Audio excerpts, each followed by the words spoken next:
Hello all, welcome back to my channel. White sugar எவ்வளோ டேஞ்சரஸ்னு நம்ம எல்லாருக்குமே தெரியும். ஒயிட் சுகருக்கு பதிலாக நம்ம என்ன யூஸ் பண்ணலாம்னு பார்த்தா ஆப்ஷன்ஸ் ரொம்ப கம்மியாகவே இருக்குது. ப்ரௌன் சுகர் ஒரு ஆப்ஷனாக இருக்குது, ஆனால் அது எல்லா பக்கமும் அவைலபிளாக இல்லை. ஸோ நம்ம இன்றைக்கி எப்போவுமே ஈஸியாக கிடைக்கிற வெல்லத்தை யூஸ் பண்ணி எப்படி டீ காஃபிக்கு ஒரு ஸ்வீட்னர் ரெடி பண்ணலான்னு பார்க்கலாம். வெல்லத்தை லைட் கலர் ஆக்கிறதுக்கு வேண்டி வெல்லத்தில் நிறையா ப்ளீச் போன்ற கெமிக்கல்ஸை பயன்படுத்துகிறாங்க. அது ஒரு ஹெல்த்தி ஆப்ஷனாக இருக்கிறது இல்லை. அதனால் மேக்ஸிமம் டார்க் கலரில் வெல்லம் அவைலபிள் இருக்கான்னு பார்த்து வாங்கிக்கோங்க. இங்கே நான் உங்களுக்கு 2 இமேஜும் காமிச்சிருக்கேன். லைட் கலர் வெல்லமும் காமிச்சிருக்கேன். இது அவ்வளோ லைட் கலராக இல்லை, ஆனால் கூட இன்னும் ரொம்ப லைட்டர் வெல்லம்லாம் மார்க்கெட்டில் அவைலபிளாக இருக்குது. உங்களுக்கு டிஃப்ரென்ஸ் காமிக்கணுங்கிறதுக்காக நான் இது 2யுமே காமிச்சிருக்கேன். இன்றைக்கி நான் 1/2 கிலோ வெல்லத்தில் பாகு காய்ச்ச போகிறேன். எப்போவுமே நான் 1/2 கிலோ தான் காய்ச்சிருது. ஏன்னா எங்கள் வீட்டில் நாங்கள் 4 பேர் இருக்கோம். எங்கள் 4 பேருக்கு இது ஒரு வாரம் இல்லை 10 நாள் வரைக்கும் வர போதுமானதாக இருக்கும். நாங்கள் tea, coffee, boost, Bournvita, Horlicks எல்லாத்துக்குமே நாங்கள் இதை தான் யூஸ் பண்ணுறோம். இது எங்கள் குழந்தைகளுக்கும் பழக்கமாயிடுச்சு. ஒயிட் சுகர் கொடுக்கறதுனால வர்ற பிரச்சனைகள் நம்ம எல்லாருக்குமே தெரியும். அதுக்கு பதிலாக நம்ம இந்த மாதிரி வெள்ளைப்பாகு போட்டு கொடுத்தோம்னா மறைமுகமாக குழந்தைகளுக்கு நம்ம ஹெல்த்தையும் கொடுக்குறோம். ஏன்னா வெள்ளத்தில் நல்ல அயன் கண்டென்ட் இருக்குது. நம்ம குழந்தைகளுக்கு அயன் நிறைய கிடைக்கிறதுக்கு இது ஒரு ஆப்ஷனாக இருக்கும். இப்போ 1/4 லிட்டர் தண்ணியில் 1/2 கிலோ வெல்லத்தை உடச்சி நான் ஆட் பண்ணியிருக்கேன். இதை அப்பப்போ கொஞ்சம் மிக்ஸ் பண்ணி விடுங்க. இந்த வெல்லம் கரையிறதுக்கு 5லிருந்து 7 நிமிஷங்கள் வரைக்கும் ஆகலாம். நல்லா தண்ணி குடித்து இந்த வெல்லம் பூரா கரைஞ்சதுக்கப்புறமா நம்ம அதுலேருந்து ஒரு 3 to 4 மினிட்ஸ் நம்ம இதை நல்லா பாயில் பண்ண போகிறோம். இதோடு நான் பாயில் பண்ண தொடங்கி 8 மினிட்ஸ் ஆயிடுச்சு. இப்போ என்னோடய பாகு ரெடி ஆயிடுச்சு. இப்போ ரெடியான இந்த பாகை நம்ம நல்லா கம்ப்ளீட்டாக ஆற வைக்க போகிறோம். ஆறினதுக்கப்புறமா இந்த மாதிரி ஒரு வாட்டர் பாட்டிலில் நம்ம இதை ஆட் பண்ணிக்க போகிறோம். அதாவது நம்ம ஸ்பூன் போட்டு எடுக்காமல் இப்படி போர் பண்ணிக்கிற மாதிரி பாட்டிலாக இருந்தால் அது பரவாயில்ல. நம்ம அதை ஊற்றி வைக்கிறதுக்கு முன்னாடி நம்மளோட பாட்டில் கம்ப்ளீட்டாக ட்ரையாக இருக்காங்கிறத நம்ம செக் பண்ணிக்கணும். ஒரு சொட்டு ஈரம் கூட இருந்துடக்கூடாது.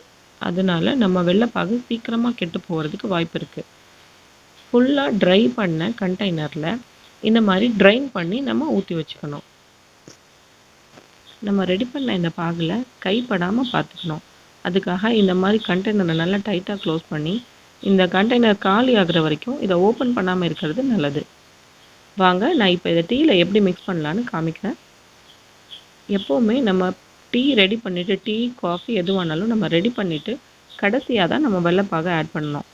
முன்னாடியே நம்ம ஆட் பண்ணிவிட்டு அதை கொதிக்க வச்சா கண்டிப்பாக பால் கெட்டு போய் டீ திரிஞ்சு போகிறதுக்கு சான்ஸ் இருக்குது. நான் இப்போ 2 பேருக்கு டீ போட்டுட்ருக்கேன். இது டீ மசால் பவுடர். இந்த டீ மசால் நான் எப்படி பண்ணுறேங்கிறத இன்னொரு வீடியோவில் நான் அப்டேட் பண்ணுறேன்.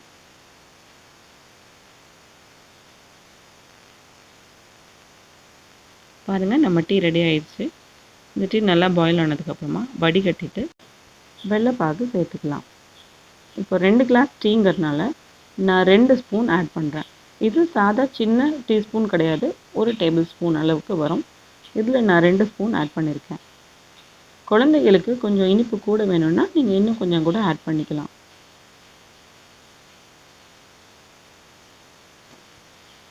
உங்களுக்கு வேணும்னா உங்களோட டேஸ்ட்டுக்கு ஏற்ற மாதிரி பாகோட அளவை கூடவோ குறைக்கவோ செஞ்சுக்கோங்க. ஆனால் கண்டிப்பாக கடைசியில் தான் ஆட் பண்ணணும். அப்போ தான் அது பால் கெட்டு போகாமல் இருக்கும். டீ ரெடி ஆயிடுச்சு. வாங்க டீ சாப்பிட்லாம்.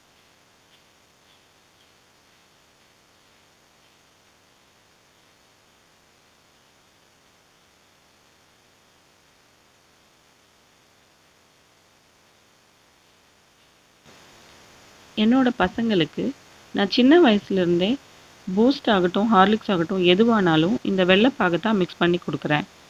அவங்களுக்கு அதிகமாக நான் ஒயிட் சுகர் கொடுத்ததே இல்லை. ஏதாவது ஜூஸ் போடும்போது மட்டும்தான் நாங்கள் ஒயிட் சுகர் யூஸ் பண்ணுறோம். இல்லைன்னா எப்போவுமே இந்த வெள்ளைப்பாகு தான் டீ, காஃபிக்கு எல்லாம் யூஸ் பண்ணுறது. இப்போ பூஸ்ட்டில் 2 பேருக்காக 2 டேபிள் ஸ்பூன் அளவுக்கு நான் வெள்ளைப்பாகு ஆட் பண்ண போகிறேன். இதை பசங்க எப்போவுமே குடிக்கிறனால அவங்களுக்கு எந்த டிஃப்ரென்ஸுமே தெரியாது. உங்கள் வீட்டு பிள்ளைங்களுக்கு நீங்கள் கொடுக்கும்போது அவங்களும் கண்டுபிடிக்கிறதுக்கு வாய்ப்பு இல்லை. வெள்ளை சர்க்கரையோட தீமைகள் என்னென்னு தெரிஞ்சுக்கிட்டும் நம்ம அதிகமாக அதை பயன்படுத்திட்டு தான் இருக்கோம். அது தவிர்க்கவே முடியலன்னா கூட அதை பயன்படுத்துகிறத கம்மி பண்ணிக்க செய்யலாம். அதுக்காக தான் இந்த வீடியோ. என்னோட வீடியோவை கம்ப்ளீட்டாக பார்த்தவங்களுக்கு என்னோட நன்றி. பிடிச்சிருந்தா லைக் பண்ணுங்கள், ஷேர் பண்ணுங்கள், சப்ஸ்கிரைப் பண்ணுங்கள். தேங்க்யூ.